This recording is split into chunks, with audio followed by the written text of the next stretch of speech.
Assalamualaikum warahmatullahi wabarakatuh. Waalaikumsalam warahmatullahi wabarakatuh.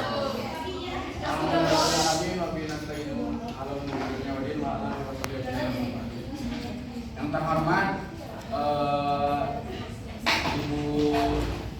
Ibu Yeni yang sedang sakit, semoga Allah memberikan kesembuhan. Amin. Dan yang terhormat juga dan yang saya banggakan teman-teman yang ada di sini.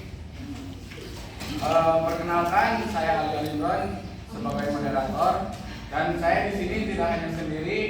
Saya bersama materi-materi yang pemateri-materi yang menakjubkan ya. Iya. Di sini ada Irsan dan Gina, Anggita, ada Miss Evi juga. Ada Rahma T. Ute. Yang akan Rahma Rizky yang akan memaparkan materi yang berjudul kutipan dan data pustaka. Nah, untuk mengapresiasikan kepada teman, persilakan. Terima kasih kepada moderator. Untuk yang pertama itu pengertian dari kutipan. Kutipan adalah gagasan atau ide pendapat yang diambil dari berbagai sumber. Proses pengambilan gagasan itu disebut dengan mengutip. Gagasan bisa diambil dari kamus, artikel, laporan, buku, majalah, internet, dan lain sebagainya. Variasi kutipan dan komposisi kutipan serta menyusun kutipan dalam karyanya merupakan hal penting yang akan mempresentasikan kualitas karya di pentingnya seseorang. Kutipan yang variatif, logis, relevan, dan koheran akan membuat karya ilmiah menjadi berkualitas dan mudah dipahami.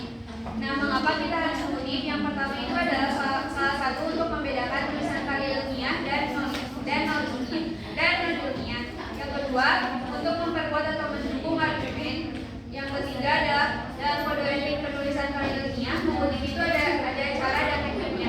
Kutipan langsung yaitu mengutip pernyataan apa adanya, sedangkan kalau kutipan tidak langsung, mengutip dengan cara membuat parafrase. Yang keempat, ada kutipan dalam karya ilmiah dapat berupa pernyataan atau afirmasi yang didapat atau dicantumkan dalam karya tulis ilmiah sebagai referensi. Dan yang terakhir adalah kutipan yang dikutip dapat berupa pernyataan asumsi dari berbagai sumber seperti dari buku, jurnal ilmiah, tesis dan sebagainya. Dan itu dapat berupa informasi atau berita yang didapat dari Yang kedua oleh Irsan. sore.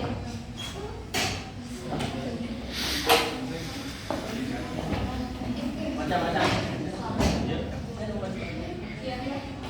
Oh, macam-macam kutipan. Kutipan langsung dibagi menjadi dua, yaitu kutipan langsung panjang dan kutipan langsung pendek.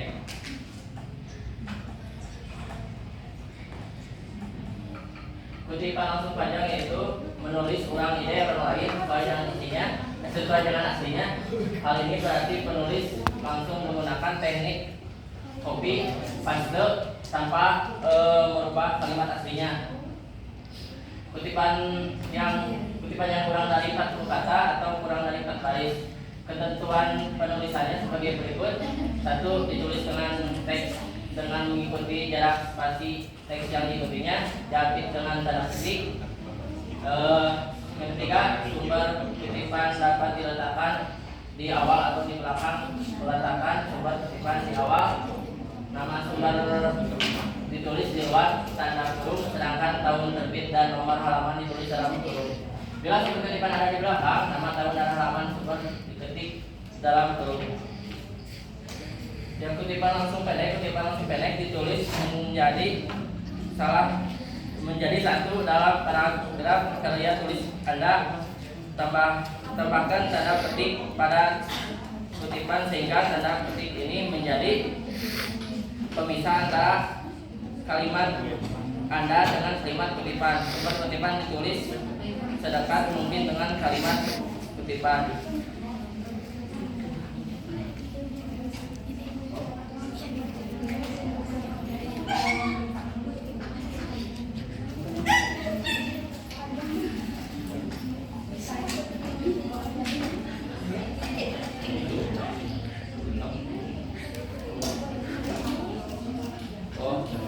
kutipan langsung panjang. Kutipan panjang biasanya berupa kutipan yang lebih dari 4 baris. Tata cara penulisannya, kutipan misalkan dari teks Anda, dari teks jarak antara kutipan 1 spasi. Kutipan dimasukkan atau menjorok 5 sampai 7 ketukan sesuai dengan alinea teks pengarang atau pengutip. Bila kutipan dimulai dengan alinea baru, maka baris pertama kutipan dimasukkan lagi 5 sampai 7 ketukan. Penulisan kutipan tidak menggunakan tanda petik. Di belakang kutipan diberi sumber kutipan.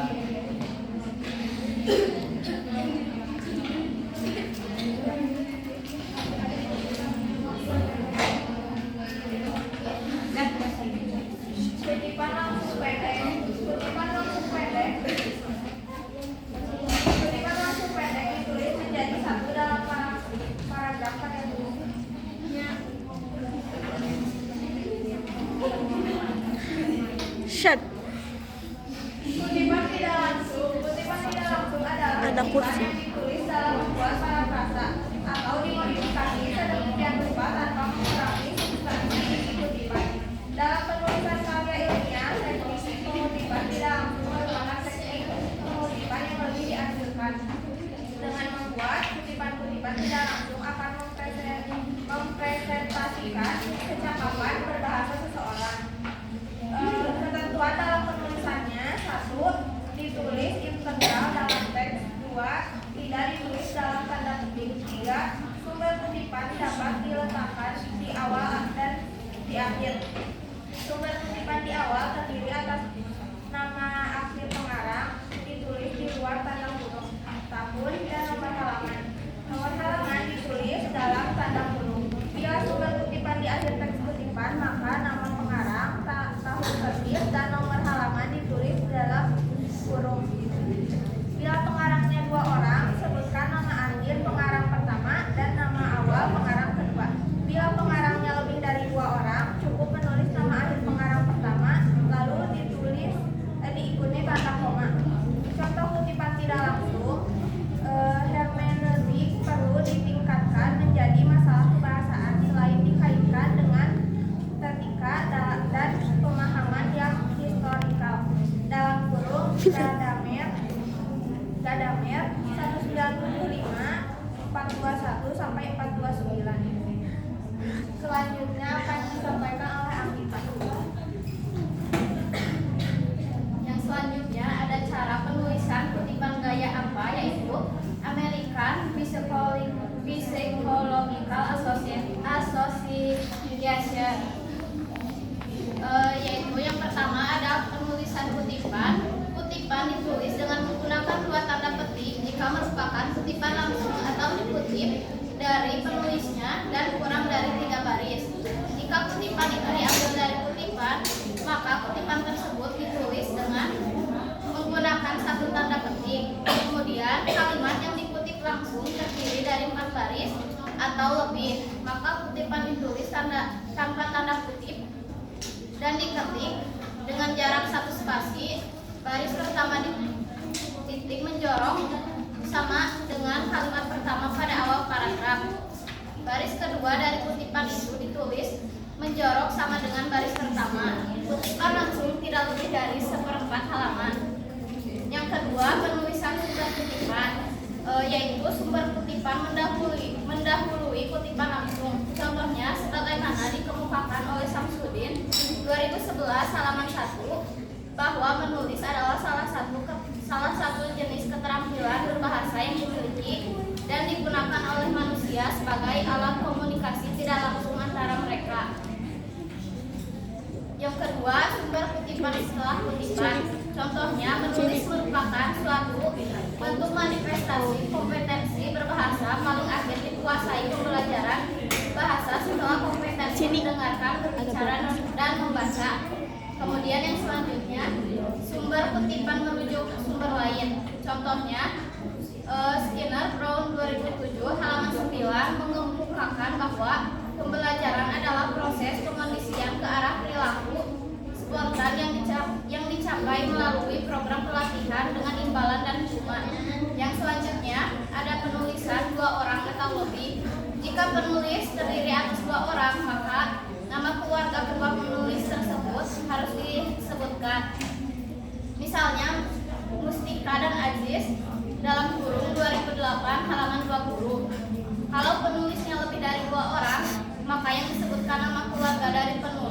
pertama dan diikuti oleh kawan-kawannya. Yang selanjutnya, penulis berbeda dan sumber berbeda. Jika masalah dibahas oleh beberapa orang dalam sumber yang berbeda, maka cara penulisan sumber kutipan itu adalah sebagai berikut. Contohnya, beberapa studi tentang berpikir kritis membuktikan bahwa membaca dan menulis merupakan cara yang paling ampuh dalam mengembangkan kemampuan berpikir kritis. Yang selanjutnya, penulis sama karya berbeda. Jika sumber kutipan itu adalah beberapa karya tulis dari penulis yang sama pada tahun yang sama, maka cara penulisannya adalah dengan menambah huruf A, B, dan seterusnya pada tahun penerbitan. Yang selanjutnya akan disampaikan oleh Evi.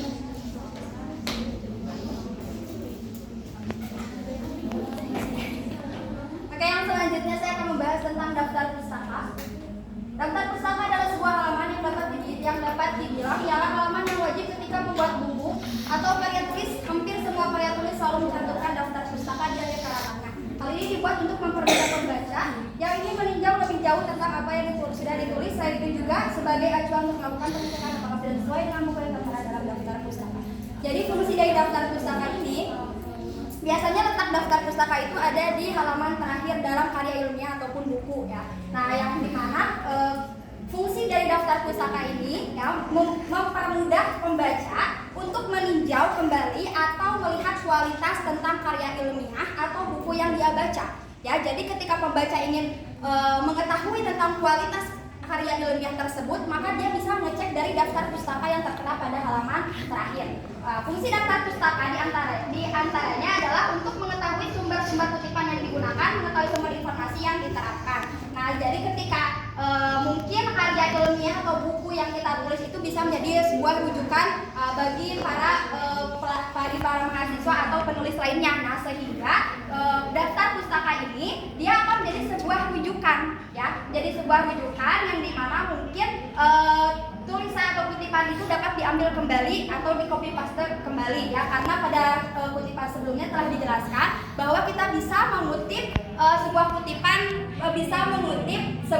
dalam buku ya. Jadi nggak selalu kita itu mengutip buku, jurnal, artikel dan sebagainya, tapi kita juga bisa mengutip sebuah kutipan yang ada pada artikel atau buku ya, yang dimana ketika kita mengutip sebuah kutipan dalam jurnal atau buku, nah itu daftar pustaka yang ditulis bukan bukunya, tapi melainkan asal atau daftar pustaka kutipan tersebut. Kemudian ketika kita menulis daftar pustaka, maka ada unsur-unsur yang harus kita perhatikan ya. Yang pertama, kita harus menuliskan nama pengarang, kemudian judul buku, termasuk judul tambahannya apabila buku itu memiliki judul lain ya, atau tambahan judul di bawahnya, maka itu pun ditulis. Kemudian ada data publikasi ya, yaitu penerbit, tempat terbit, tahun terbit, cetakan keberapa, nomor jilid, dan juga tebal buku tersebut. Nah, kemudian untuk sebuah artikel diperlukan pula judul artikel yang bersangkutan, nama majalahnya, jilid, nomor, dan tahun terbitnya. Nah, kemudian cara penulisan daftar pustaka. Nah, ini harus diperhatikan. Pertama, penulisan nama pengarang pertama dan seterusnya. Nah, nama belakang keluarga diikuti dengan inisial, nama depan, tengah jika ada. Nah, jadi ketika kita menulis daftar pustaka atau baik kutipan, itu tidak ditulisnya itu cara penulisannya itu adalah nama belakang yang dicantumkan pertama, kemudian nama depan itu sebagai tambahannya. Nah, misalnya nama pengarangnya itu adalah misalnya Sally Azaria, maka dalam penulisan daftar pustaka atau kutipan itu dibalik. Jadi nama belakangnya dulu Azaria, kemudian nama belakangnya itu cukup huruf pertama pada nama tersebut ya. Jadi Azaria S. Jadi bukan Sally Azaria. Jadi ketika kita tulis daftar pustaka atau kutipan itu yang diambil nama belakangnya dulu Azaria, kemudian ini huruf pertama pada nama tersebut ya. Jadi gak usah Azaria Sally, tapi cukup aja huruf pertamanya. Seperti itu. Kemudian pada sumber online dituliskan secara lengkap URL atau websitenya dengan cara menuliskan kata retrieve from. Nah, kemudian tulis URL atau websitenya ya. Nah, kemudian nama negara dari kota terbit ditulis setelah kota terbit dan dipisahkan dengan tanda koma. Jadi kalau misalnya ketika kita menulis daftar pustaka, nah itu kita itu menulis nama kotanya, nama kota terbit, koma, kemudian negaranya ya. Jadi jangan kebalik, jadi dipisahkan dengan tanda koma. Nah, kemudian ada penulisan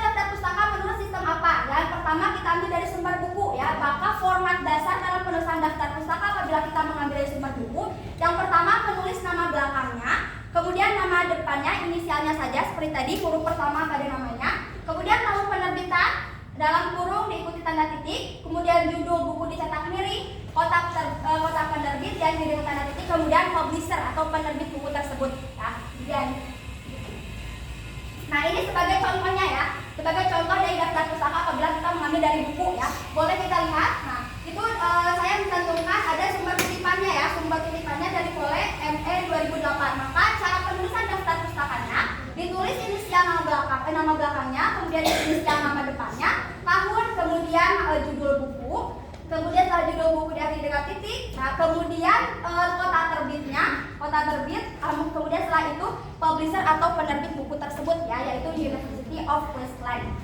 Kemudian ada juga yang kedua, ada buku dengan dua pengarang. Kalau misalnya yang pertama itu kan dengan satu pengarang. Kalau misalnya kita mengambil sebuah buku dengan pengarangnya dengan dua pengarang, maka penulisannya itu bisa dilihat. Nah, itu tetap ya penulisannya inisial nama belakang dulu, kemudian nama depannya. Kemudian setelah itu seperti biasa ditulis nama judul buku, kemudian tempat terbit dan kemudian publisher buku tersebut. Kemudian ada buku dengan lebih dari dua pengarang. Nah, kalau misalnya kita ngambil dari buku yang pengarangnya itu 3, 4 atau seterusnya, itu nggak perlu dicantumin namanya keseluruhan. Cukup cantumkan satu nama saja, kemudian diakhiri dengan DKK, artinya dan kawan-kawan. Jadi nggak usah misalnya kalau kita ngambil dari buku yang 3 pengarang, nggak usah 3-3-nya pengarang itu ditulis. Cukup pakai satu nama pertama, kemudian diakhiri dengan DKK. Tapi kalau misalnya 2 pengarang, itu dua-duanya ditulis. Ya. Nah, kemudian ada sumber baca dari buku dengan pengarang yang sama, namun berbeda judul. Nah, kalau misalnya kita ngambil sebuah kutipan dari buku, ya, dari buku yang berbeda, ya, dari sebuah buku dengan berasal dari buku dengan pengarang yang sama namun berbeda judul. Jadi misalnya kita itu ngambil kutipan dari pengarang yang sama ya, namun memiliki judul yang berbeda. Nah, maka dalam sebuah kutipan dituliskan namanya, namun yang membedakan adalah tahunnya. Ya. Jadi misalnya kutipan pertama Haliday MAK 1985A, itu berarti kutipan pertama. Kemudian kita mengutip kembali dari pengarang yang sama, maka yang membedakan adalah huruf alfabet di akhir tahun. Ya, yaitu Haliday MAK 1985B dan seterusnya. Kalau misalnya sampai 3 atau 4, misalnya 4 yang kita ngambil kutipan dari pengarang yang sama, maka yang membedakan adalah alfabetnya A, B, C dan seterusnya. Itu yang membedakan. Nah, kemudian cara menulis daftar pustakanya. Nah, kalau cara menulis daftar pustaka itu sama seperti yang atas ya. Jadi harus ditulis judulnya.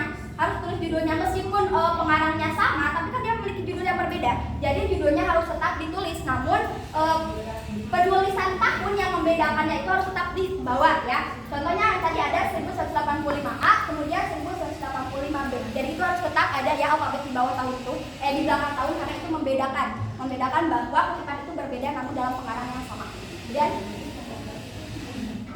Kemudian kalau ini buku tanpa pengarang, kalau misalnya kita ngambil sebuah kutipan dari sebuah buku namun tidak tertulis pengarangnya, nah maka cara menulisnya, nah jika tidak ada nama pengarang maka dituliskan saja judul bukunya dengan dicetak miring ya. Jadi nanti dicetak miring di judul bukunya. Nah, kemudian tahun penerbitan. Nah, kemudian juga ada tempat penerbitan, kemudian dilengkapi dengan negaranya, kemudian setelah itu publishernya atau buku yang atau tempat yang publisher yang menerbitkan buku tersebut. Nah, kemudian dari ensiklopedia. Tahu nggak ensiklopedia itu apa? Tahu nggak? Tidak. Oke. Ensiklopedia sama kamus itu berbeda ya. Meskipun memiliki ketebalan yang hampir sama seperti kamus, namun kamus itu dia memberikan arti sinonim. Ya, kalau misalnya kita nyari kata misalnya dalam KBBI ya, itu kan kamus ya. Kalau KBBI kita nyari misalnya kata meninggal, itu kan dia memberikan arti sinonim dari meninggal kan. Tapi kalau kita nyari kata tersebut dari ensiklopedia, dia akan memberikan pengertian dan definisinya.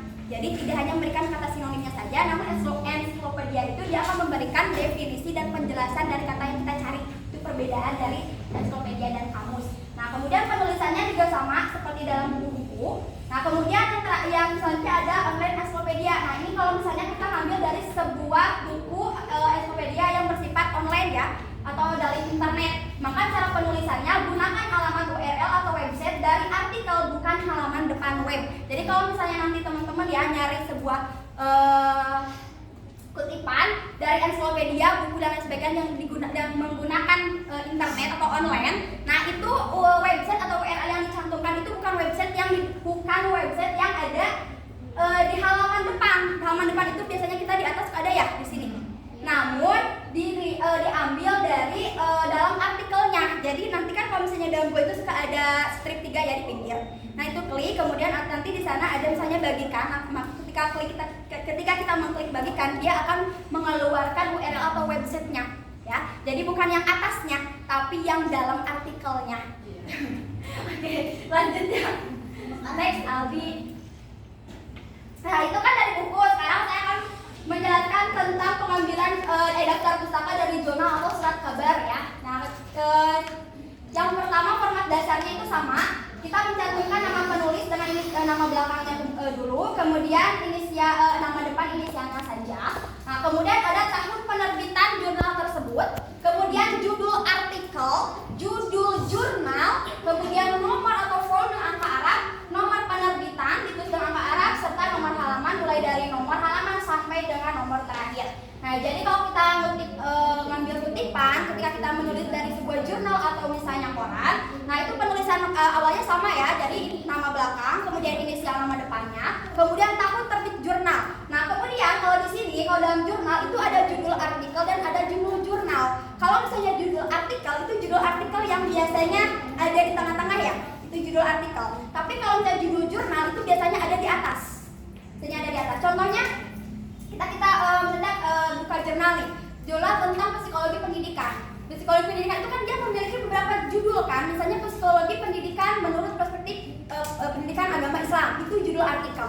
Kemudian judul jurnalnya nanti dia akan berikan contoh ya, judul jurnal itu ada di atas, nanti misalnya jurnal psikologi pendidikan anak. Nah, itu baru nama jurnalnya. Kalau yang tadi jurnal artikel jurnalnya kan. Kemudian nomor volume dengan angka Arab. Angka Arab di sini bukan angka Arab ya, tapi angka Arab di sini tetap angka yang kita gunakan sehari-hari, biasa ya 1, 2, 3 kayak gitu. Yang dimana nomor volume ini, yang dimaksud dengan nomor volume itu adalah tahun penerbitan keberapa. Tahun penerbitan keberapa? Contohnya nih, jurnal pertama yang diterbitkan pada tahun pertama. Nah, tahun pertamanya itu dia disebut dengan nomor volume. Ya, nah kemudian nomor penerbitan ditulis dengan angka Arab. Nah, kemudian kalau itu kan tahun penerbitannya tahun keberapa. Nah, yang kedua, nah ini baru nomor penerbitan, ini jurnal yang diterbitkan keberapa. Nah, kemudian yang terakhir nomor halaman mulai dari nomor halaman pertama sampai akhir. Nah, jadi setelah nomor penerbitan jurnal atau koran tersebut, maka ditulislah halamannya. Jadi kan kalau jurnal itu ada beberapa ya, maksudnya kan seperti makalah. Nah, maka kita harus menuliskan, kita itu ngambil kutipan itu di halaman berapa. Ya, di halaman berapa. Jadi ketika kita menulis ke daftar pustaka, maka halaman tersebut harus dicantumkan. Nah, ini contoh dari artikel jurnal, kemudian juga ada koran. Nah, itu seperti ini ya. Setiawati L 2012, The Descriptive Study of the Teacher's Talk Early Classroom. Ya. Nah, itu merupakan judul artikelnya. Nah, yang Soplin Journal International of Linguistic itu merupakan judul jurnalnya. Ya, jadi yang pertama judul artikelnya, yang kedua itu adalah judul jurnalnya. Nah, kemudian, itu ada angka 1. Nah, itu adalah tahun keberapa jurnal ini terbitkan. Karena itu 1, berarti ini adalah jurnal yang diterbitkan pada tahun pertama. Nah, ini adalah jurnal kedua yang diterbitkan. Itu dalam kurung. Kemudian halamannya 176 sampai 178. Berarti kutipan ini diambil di halaman 176 sampai 178 dalam sebuah jurnal.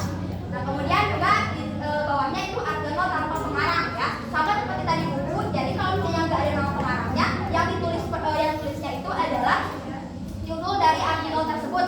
Nah, kemudian kalau misalnya kita ngambil dari artikel atau koran, nah itu kalau misalnya ngambil artikel dari koran, kita menuliskan nama pengarangnya, kemudian juga judul dari korannya.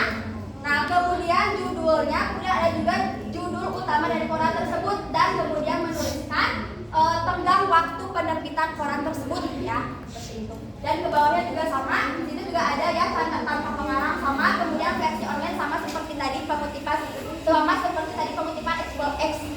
ensiklopedia online. Jadi sama ya, harus menuliskan URL dan website.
skripsi itu cuma karya ilmiah untuk S1, tesis S2, disertasi S3. Kalau posting itu karya ilmiah, namun mempublishkan pertama kali dalam sebuah seminar baik itu nasional atau internasional. Jadi kalau misalnya tesis skripsi mah udah ada karya ilmiah yang nantinya terbit kalau misalnya udah ACC ya. Tapi kalau misalnya posting itu dikatakan posting apabila karya ilmiah tersebut sudah dipublikasikan dalam sebuah seminar, baru itu kita nyatakan sebagai posting.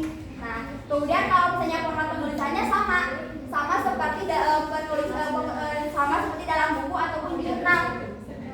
Kalau skripsi, disertasi ya, tapi bedanya kalau misalnya kita menulis skripsi, tesis atau disertasi kita harus menuliskan dalam huruf. Tuh, contohnya nama pengarang, kemudian juga tahun penerbitannya, kemudian judulnya, kemudian juga keterangan apakah ini tesis, apakah ini skripsi, disertasi atau bahkan ini posting ya. Jadi harus dituliskan keterangannya ini ngambilnya dari mana. Nah, kemudian penerbitannya. Nah, karena itu tesis, maka tempat penerbitannya di Sekolah Pasca Sarjana Universitas Pendidikan Indonesia Bandung. Itu untuk tesis, skripsi dan disertasi. Kalau untuk posting, nah karena proses ini publikasinya atau di ACC-nya dalam sebuah seminar, maka penulisannya itu sama, kemudian tahun, judul, nah kemudian ada nama penyuntingnya, kemudian atau penulis ya, kemudian ada terus kemudian dituliskan posting seminar tahunan linguistik Universitas Pendidikan Indonesia Bandung. Jadi harus tertera seminar apa yang meng-ACC karya ilmiah ini. Nah kemudian juga ada tempat penerbitannya, yaitu ada di UPI Bandung ya, yang dimana posting ini berada di halaman 432 sampai 430. Sekian, terima kasih. Ya.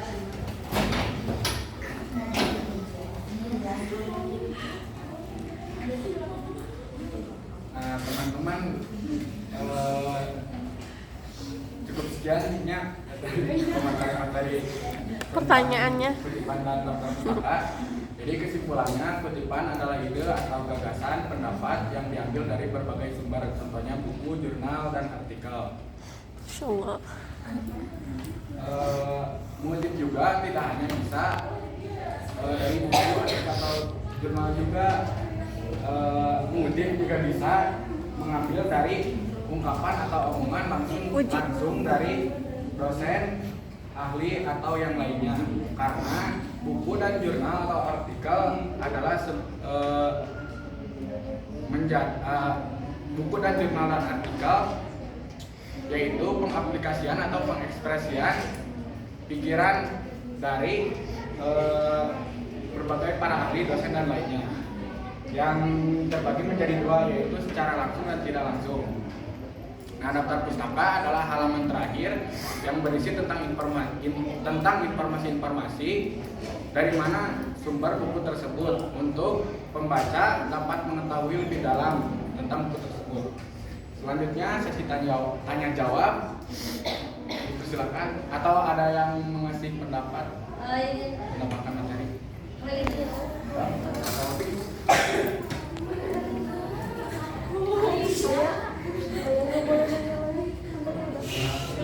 Berapa pertanyaan?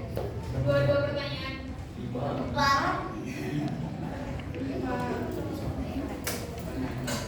Pertanyaannya, bagaimana cara menuliskan daftar pustaka yang berasal dari beberapa sumber, misalkan jadi nggak cuma dari satu sumber, kan tadi cuma di contohnya itu cuma dari sumber buku, terus ada paparannya tuh contohnya kayak gimana, terus dari tadi ada tesis contohnya kayak gimana. Nah kalau misalkan dari beberapa sumber, misalkan dari buku, jurnal, dan situs web menjadi satu daftar pustaka itu apakah bisa?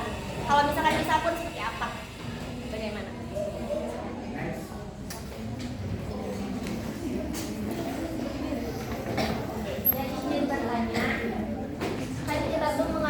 Data dari suatu sumber atau mengutip gitu. Nah, dalam teksnya itu kutipan itu tidak dicantumkan, tetapi dicantumkannya itu dia berupa. Kalau seperti itu apakah boleh?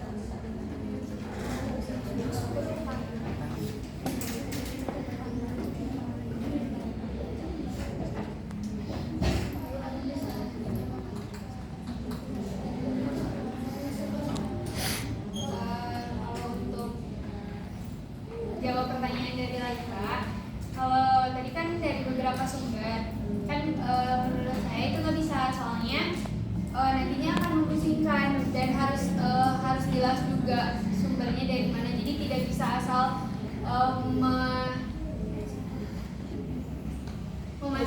mengutip sumbernya gitu. Jadi harus jelas sumber apa yang kita ambilnya. Jadi untuk menambahkan dan untuk Laika, jadi kalau misalnya boleh gak sih di mix kayak gitu ya? Ternyata kalau kayak gitu tuh gak boleh. Kenapa gak boleh? Karena dalam kutipan itu kan ide atau gagasan orang lain ya. Kemudian kita cantumkan di daftar pustaka. Kenapa? Karena untuk mempermudah pembaca untuk menilai kualitas karya ilmiah kita atau bahkan ingin membuktikan karya ilmiah kita. Nah, maka cara membuktikannya apa? Dengan melihat daftar pustaka dan menyesuaikan kutipannya apakah benar atau kita cuma asal-asalan aja nulisin daftar pustaka. Nah, kalau kita benerin menuliskan kutipan ngambil kutipan tersebut dari sebuah jurnal, buku, kalau misalnya emang real dan di daftar pustaka yang tercantum, jadi ketika orang ngecek, oh ternyata benar nih, berarti dia itu berarti kualitas karya ilmiahnya itu bagus karena dalam sistem pengutipannya pun sudah betul, sudah selaras. Ya, kalau di mix nanti orang kalau mau ngecek gimana kan bingung. Ya, bingung ini sebenarnya dari jurnal itu dari apa sih kan nggak ada ya. Jadi orang pun nggak bisa menilai kualitas dari karya tersebut kalau misalnya kutipan itu kita mix dalam sebuah paragraf nggak bisa lagi gitu, tapi harus jelas ini tuh berasal dari mana, entah itu dari apakah dari jurnal atau dari buku artikel atau website dari mana, jelas gitu arahannya kemana. Oke, tapi yang menambahkan ya. Berarti yang dari tadi itu yang dari beberapa buku. Nah, beberapa buku itu kan dari beberapa jurnal. Gimana cara memastikannya kalau Ini gitu? kalau misalnya dalam beberapa buku ya, tadi kan ada dibahas dari misalnya ada beberapa pengambilan kutipan dari beberapa buku ya. Tadi saya bisa Pak minta apa? Oh dari saya, dari beberapa buku. Mana? Yang dari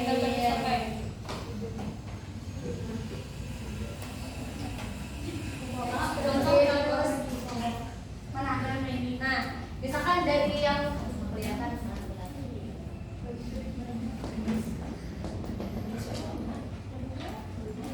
nah, kayak dari dua pengarang gitu. Buku dengan lebih dari dua pengarang. Nah, itu kenapa bisa dua pengarang? Berarti dua sumber juga kan? Pengarang itu maksudnya itu kayak dari dua orangnya gitu lah. Gini loh. Kalau misalnya maksud dari buku dengan dua pengarang, itu satu buku, namun buku itu karangan dari dua orang, gitu. Bukan berarti buku dengan dua pengarang bukan buku bukan, tapi satu buku yang dimana buku tersebut dikarang oleh dua orang. Kalau yang berbeda judul itu kan berbeda judul berarti beda dong. Berbeda judul. Nah, ini ya, kayak gini. Ya. Nah, kalau misalnya dari sumber berasal dari buku dengan pengarang yang sama namun berbeda judul, di sini kan dia ngambil dari pengarang yang sama dan buku yang sama namun dengan judul yang berbeda. Ya, berarti ini tetap dalam satu buku, hanya saja judulnya yang beda. Jadi dicantumkan. Namanya dicantumkan sama. Yang membedakan tahun alfabet yang berada di belakang namun karena perbedaan judul, maka judulnya harus ditulis dua-duanya karena itu membedakan bahwa kutipan ini diambil dari judul yang berbeda.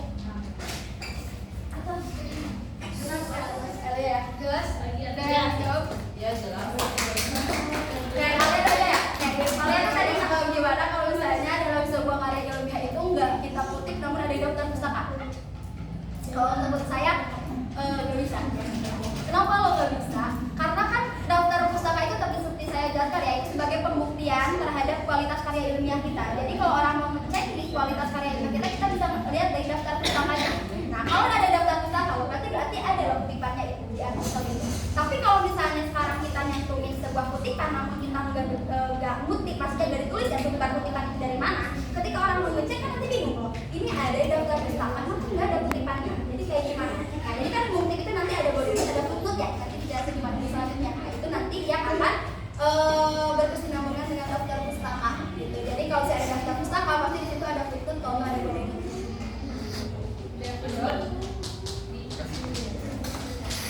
Oke, cukupkan sekian presentasi dari kelompok kami. Mohon maaf bila banyak kekurangannya. Terima kasih. Assalamualaikum warahmatullahi wabarakatuh.